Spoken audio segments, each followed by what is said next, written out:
স্বাগতম জানাইছো আৰু এই মুহূৰ্তত এটা ব্ৰেকিং নিউজ অসম আৰক্ষীৰ যি এছআই নিযুক্তি পৰীক্ষাৰ যি পৰীক্ষা আছিল সেই পৰীক্ষা বৰ্তমান বাতিল কৰা হৈছে প্ৰশ্ন কাকত ফাদিল কৰাৰ পাছতে এই পৰীক্ষা বৰ্তমান বাতিল কৰা হৈছে ব্ৰেকিং নিউজটো আমি আমাৰ টাইম 8ৰ দৰ্শকসকলক দিছো যে প্ৰশ্ন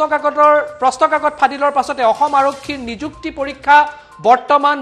বাতিল কৰা হৈছে আজি এই পৰীক্ষা অনুষ্ঠিত হ'বলগীয়া আছিল আৰু তাৎক্ষণিকভাৱে বাতিল কৰা হৈছে অসম আৰক্ষীৰ এছআই নিযুক্তি পৰীক্ষা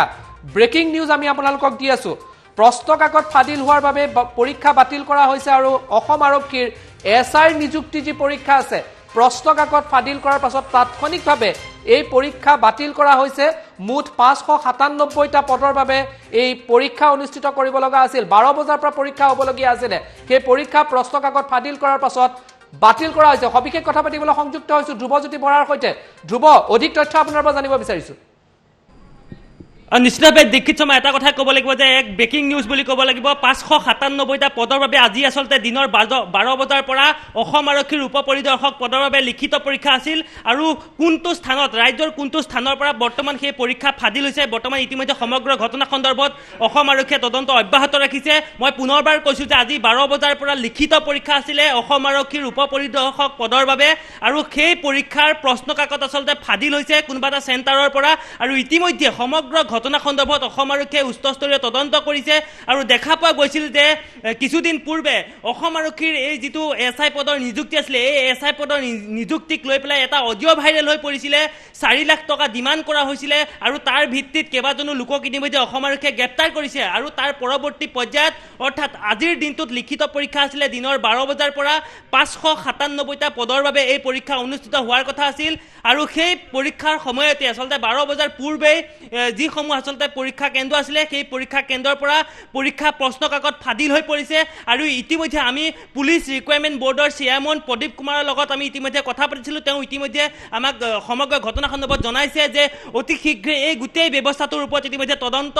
কৰা হৈছে বা ক'ৰ পৰা পেপাৰখন ফাদিল হৈ সমগ্ৰ বিষয়টো সন্দৰ্ভত ইতিমধ্যে উচ্চস্তৰীয় তদন্ত ঘোষণা কৰা হৈছে বুলি কৈছে আৰু মই পুনৰবাৰ কৈছোঁ যে কিছুদিন পূৰ্বে এই আজিৰ দিনটো যি পৰীক্ষা আছিলে এই পৰীক্ষাটোৰ বাবে আচলতে 4 লাখ টকা ডিমাণ্ড উঠিছিলে কেইবাজন লোকক ইতিমধ্যে আৰক্ষীয়ে গ্ৰেপ্তাৰ কৰিছে গতিকে এনে প্ৰেক্ষাপটত আজিৰ দিনটোত আচলতে যি পৰীক্ষাৰ প্ৰশ্ন কাকত ফাদিল হৈ পৰিলে সঁচাই এটা অতি ভয়ংকৰ খবৰ বুলি ক'ব লাগিব যে যিহেতু অতি গুৰুত্বপূৰ্ণভাৱে এই পৰীক্ষাটো আচলতে তেওঁলোকে আজি অনুষ্ঠিত কৰিছিল কিন্তু পৰীক্ষা অনুষ্ঠিত হোৱাৰ পূৰ্বেই প্ৰশ্ন কাকত ফাদিল হৈ পৰিছে বুলি ক'ব লাগিব দীক্ষিত শৰ্মা ধ্ৰুৱ এইটো চাওক এটা গুৰুত্বপূৰ্ণ বিষয় এনেধৰণে যদি প্ৰশ্ন কাকত ফাদিল হয় আৰু তাকে অসম আৰক্ষীৰ যি লিখিত পৰীক্ষা আছিল তাক লৈ এইটো এটা গুৰুত্বপূৰ্ণ বিষয় কোনে এনেধৰণৰ প্ৰশ্ন ফাদিল কৰিছে বা কি কৰিছে এই ষড়যন্ত্ৰত কোন আছিলে কি আছে আৰক্ষীয়ে গোটেই বিষয়টো কিন্তু তদন্ত কৰিব লাগিব এটা সৰু সুৰা বিষয় নহয় কিন্তু ধ্ৰুৱ মই সেইটোৱে কৈছোঁ দীক্ষিত শৰ্মা চাওক আমি ইতিমধ্যে পুলিচ ৰিকুৱাৰমেণ্ট বৰ্ডৰ যি চেয়াৰমেন প্ৰদীপ কুমাৰ আছিল আমি তেখেতৰ লগত ইতিমধ্যে ফোনযোগে বাৰ্তালাপ কৰিছিলোঁ গতিকে তেওঁ যথেষ্ট ব্যস্ত হৈ আছে তথাপিতো আমাক তেওঁ জনাইছে যে বৰ্তমান সময়ত অসমৰ কোনখন জিলাৰ পৰা বা কোনটো চেণ্টাৰৰ পৰা এই প্ৰশ্ন কাকত বা ক'ৰ পৰা ফাদিল হৈছে বৰ্তমান সময়লৈকে তেওঁলোকে কোনো ধৰণৰ স্পষ্টীকৰণ দিব পৰা নাই কিন্তু সমগ্ৰ ঘটনা সন্দৰ্ভত এক উচ্চস্তৰীয় তদন্ত ঘোষণা কৰিছে অতি শীঘ্ৰে যিদৰে এই আজিৰ দিনটোৰ যি পৰীক্ষা আছিলে পূৰ্বতে 4 লাখ টকা আচলতে যেনেধৰণে ভাইৰেল হৈ পৰিছিলে এটা অডিঅ' ঠিক যেনেধৰণে অতি শীঘ্ৰে বাতৰি সম্প্ৰচাৰৰ পাছতে সেই কেইগৰাকী ব্যক্তিক আৰক্ষীয়ে গ্ৰেপ্তাৰ কৰিছিল ঠিক তেনেধৰণে আজি যিগৰাকী ব্যক্তিয়ে বা যাৰ নেতৃত্বত আচলতে পৰীক্ষাৰ প্ৰশ্ন কাকত ফাদিল হৈছে তেওঁলোককো অতি শীঘ্ৰেই আচলতে কৰায়ত্ব কৰি বা সমগ্ৰ ঘটনাৰ উচিত তদন্তৰ দাবী কৰি তেওঁলোকক গ্ৰেপ্তাৰ কৰাৰ আচলতে প্ৰতিশ্ৰুতি প্ৰদান কৰিছে ইতিমধ্যে অসম পুলিচ ৰিকুৱাৰমেণ্ট বৰ্ডৰ চেয়াৰমেন প্ৰদীপ কুমাৰে দীক্ষিত শৰ্মা ধ্ৰুৱ মই আৰু এটা বিষয়ত আপোনাৰ পৰা জানিব বিচাৰিম কিছুদিনৰ পূৰ্বে আপুনি ইতিমধ্যে এই কথাটো উল্লেখ কৰিছে যে এটা অডিঅ' ভাইৰেল হৈ পৰিছিল য'ত চাকৰিৰ বাবে 4 লাখ টকা বিচৰা হৈছিল এনেধৰণৰ এটা অডিঅ' ভাইৰেল হৈছিল এই প্ৰসংগত কেনেধৰণৰ তদন্ত হৈছিল বা কি হৈছিল আপুনি এই বিষয়ে জানিবলৈ সক্ষম হৈছে নেকি বাৰু নিশ্চিতভাৱে মই কৈছোঁ যে আমি যেতিয়া সেই সমগ্ৰ অডিঅ'টো ভাইৰেল হোৱাৰ পিছত আমি তেওঁৰ ওচৰত গৈছিলোঁ যে সঁচাকৈয়ে অসম আৰক্ষীত আচলতে ঘোচ দি পেলাই চাকৰি ল'ব পৰা ব্যৱস্থা বৰ্তমান চলি আছে নেকি বা যোন আচলতে যুক্তি তেওঁ যাৰ আচলতে অৰ্হতা আছে তেওঁৰ অৰ্হতা অবিহনে পইচা দি পেলাই চাকৰি ল'ব পাৰে নেকি তেওঁক আমি এনেকুৱা ধৰণৰ প্ৰশ্ন যেতিয়া অৱতাৰণা কৰিছিলোঁ তেওঁ তেতিয়া আমাৰ আগত স্পষ্টকৈ কৈছিলে যদিহে এইটো কোনো ধৰণৰ আৰক্ষী বিষয়াৰ লোক জড়িত নহয় এইটো অতি কৌশলতাৰে আচলতে কোনো দুৰ্বৃত্তই আচলতে এনেকুৱা ধৰণৰ এটা অডিঅ' ভাইৰেল কৰি পেলাই মানুহৰ মাজত বিভ্ৰান্তিৰ সৃষ্টি কৰিবৰ কাৰণে এনেকুৱা এটা কৌশল ৰচনা কৰিছিল কিন্তু সেই কৌশল ইতিমধ্যে আৰক্ষীয়ে কেইবাটাও ধাৰাত গোচৰ ৰুজু কৰি তেওঁলোকক ইতিমধ্যে কেইবাজনো ব্যক্তিক লখিমপুৰৰ পৰা গ্ৰেপ্তাৰ কৰিছে আন বিভিন্ন প্ৰান্তৰ পৰা কেইবাজনো ব্যক্তিক ইতিমধ্যে গ্ৰেপ্তাৰ কৰিছে আৰু তাৰ পিছতে তেওঁলোকে অতি আচলতে গুৰুত্ব সহকাৰে আজিৰ দিনটোত আচলতে দিনৰ 12 বজাৰ পৰা সেই পৰীক্ষা অনুষ্ঠিত কৰা কথা আছিল কিন্তু 12 বজাৰ পূৰ্বে আচলতে যেহেতু পৰীক্ষাৰ প্ৰশ্ন কাকত ফাদিল হৈ পৰিল তাকে লৈ পেলাই গোটেই বিভাগটোত আচলতে এক চৰ্চিত বিষয় হৈ পৰিছে বা তেওঁলোকে ইতিমধ্যে সমগ্ৰ ঘটনা সন্দৰ্ভত উচ্চস্তৰীয় তদন্ত ঘোষণা কৰিছে আৰু পুনৰবাৰ কৈছে যে 597টা অসম আৰক্ষীৰ উপ পৰিদৰ্শক পদৰ বাবে আচলতে আজি লিখিত পৰীক্ষা অনুষ্ঠিত হোৱাৰ কথা আছিল কিন্তু দুখৰ খবৰ যে পৰীক্ষাৰ অনুষ্ঠিত হোৱাৰ পূৰ্বে আচলতে আজি প্ৰশ্ন কাকত ফাদিল হৈ পৰিলে ভাইৰেল হৈ পৰিলে ছ'চিয়েল মিডিয়াত আৰু তাৰ পৰিপ্ৰেক্ষিতত আচলতে এনে ধৰণৰ এটা ঘটনা সংঘটিত হ'ল যাৰ বাবে আচলতে পৰীক্ষা স্থগিত ৰাখিবলগীয়া হ'ল আৰু সঁচাকে যিসকলে আচলতে আজি পৰীক্ষা দিবলৈ তেওঁলোক আহিছিল তেওঁলোকৰ আশাত যেন চেঁচাপানী পৰা বুলি ক'ব লাগিব দীক্ষিত শৰ্মা হয় ধ্ৰুৱ এটা বিষয় আপুনি চাব লাগিব যে ইয়াৰ পূৰ্বতে দেখা পোৱা গৈছিল যে মেট্ৰিকৰ পৰীক্ষা হওক বা হাই ছেকেণ্ডেৰী পৰীক্ষাৰ প্ৰশ্ন কাকত ফাদিল হয় বা এনেকুৱা ধৰণৰ বাতৰি আহি থাকে কিন্তু এই মুহূৰ্তত অসম আৰক্ষীৰ ইমান কটকটীয়া নিৰাপত্তা ব্যৱস্থাৰ মাজত চাগে এই প্ৰশ্ন কাকত লৈ যোৱা হৈছিল য'তে ত'তেতো এই প্ৰশ্ন কাকত পৰি নাথাকে যদি এই প্ৰশ্ন কাকত ফাদিল হৈছে তেতিয়াহ'লে এইটো এটা বৰ শক্তিশালী চক্ৰ হ'ব লাগিব কিন্তু সৰু সুৰা চক্ৰই ইমান ডাঙৰ ঘটনা এটা সংঘটিত কৰিব নোৱাৰে এই প্ৰসংগত অসম আৰক্ষীৰ ফালৰ পৰা নিশ্চিতভাৱে কেৱল তেওঁলোকে তদন্তৰ ঘোষণা কৰিছে নিঃসন্দেহে হয় কিন্তু যি প্ৰশ্ন কাকত অসম আৰক্ষীৰ পৰীক্ষাৰ বাবে আছিলে আৰু তাৰ পৰাই ফাদিল হৈছে এই বিষয়টোৱে কিন্তু এটা সন্দেহৰ আৱৰ্তত সোমাই পৰে যে ইমান শক্তিশালী চক্ৰ ক'ত আছে আৰু যদি আছে তেতিয়াহ'লে অসম আৰক্ষী ইমান দিনে কি কৰি আছিল এইটো এটা কিন্তু প্ৰশ্ন নিশ্চিতভাৱে মই কৈছোঁৱেই যে অতি আচলতে এক অৰ্হতা সম্পন্ন পৰীক্ষা সকলোৱে আচলতে আশা কৰি পেলাই এটা পৰীক্ষা দিবলৈ আহে কিন্তু পৰীক্ষা দিয়াৰ প্ৰাক মুহূৰ্তত যেতিয়া এনেকুৱা এটা খবৰ আহি পৰে সকলোৰে মন ভাগি পৰে বুলি কৈছোঁ আৰু ইতিমধ্যে মই কৈছোঁৱেই যে যিগৰাকী পুলিচ ৰিক্ৰুইটমেণ্ট বৰ্ডৰ চেয়াৰমেন আছে আমি তেওঁৰ সৈতে ইতিমধ্যে ফোনত কথা পাতিলোঁ তেওঁ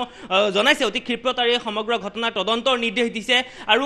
অতি আচলতে দুখজনক বিষয় বুলি তেওঁ কৈছে আৰু কোন স্থানৰ পৰা বা ৰাজ্যৰ কোনটো চেণ্টাৰৰ পৰা হৈছে বা ক'ৰ পৰা পেপাৰখন ফাদিল হৈ পৰিলে তেওঁলোকে ইতিমধ্যে সমগ্ৰ ঘটনা সন্দৰ্ভত তদন্ত ঘোষণা কৰিছে আৰু অতি শীঘ্ৰে আচলতে যোন দোষী আছে তেওঁলোকক আটক কৰি বা গ্ৰেপ্তাৰ কৰিব বা তেওঁলোকৰ বিৰুদ্ধে ইতিমধ্যে গোচৰ ৰুজু কৰিছে বুলি জানিবলৈ দিছে কিন্তু কিহৰ কাৰণে আচলতে এনেকুৱা ধৰণৰ এটা ঘটনা সংঘটিত হ'ল সঁচাই এক দুৰ্ভাগ্যজনক বুলি কৈছে আৰু অতি শীঘ্ৰে দোষীক কাৰায়ত্ব কৰি গ্ৰেপ্তাৰ কৰিব বুলি জানিবলৈ দিছে হয় ধ্ৰুৱ ধন্যবাদ জনাইছোঁ সবিশেষ তথ্য আপুনি জনালে আৰু আমাৰ টাইম 8ৰ দৰ্শকসকলক পুনৰবাৰ জনাইছোঁ যে অসম আৰক্ষীৰ যি লিখিত পৰীক্ষা আছিলে সেই প্ৰশ্ন কাকত ফাদিলৰ পাছতেই অসম আৰক্ষীৰ লিখিত পৰীক্ষা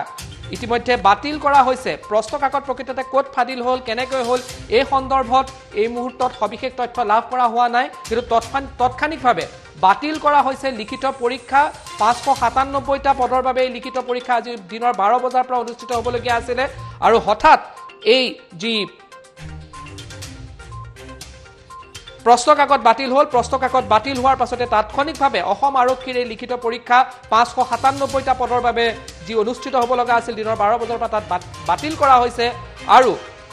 এই মুহূৰ্তৰ এই ব্ৰেকিং নিউজটো আমি আপোনালোকক জনাই আছোঁ যে অসম আৰক্ষীৰ 597টা পদৰ বাবে যি উপ পৰিদৰ্শকৰ পদৰ বাবে যি লিখিত পৰীক্ষা হ'বলগীয়া আছিল প্ৰশ্ন কাকত ফাদিল হোৱাৰ পাছত সেই পৰীক্ষা বৰ্তমান বাতিল কৰা হৈছে ক'ত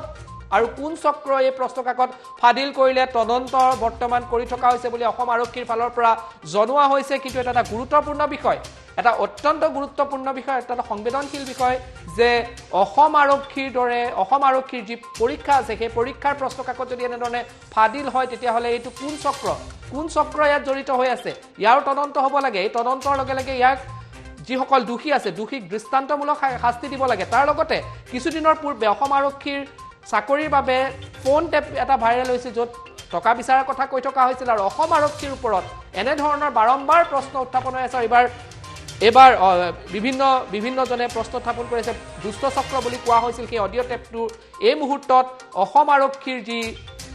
597টা পদৰ বাবে উপ পৰিদৰ্শকৰ পদৰ বাবে যি পৰীক্ষা আছিল প্ৰশ্ন কাকত ফাদিল হোৱাৰ পাছত সেই পৰীক্ষা বৰ্তমান তাৎক্ষণিকভাৱে বাতিল কৰা হৈছে আৰু ইতিমধ্যে এই কথা আমি আপোনালোকক জনাই আছোঁ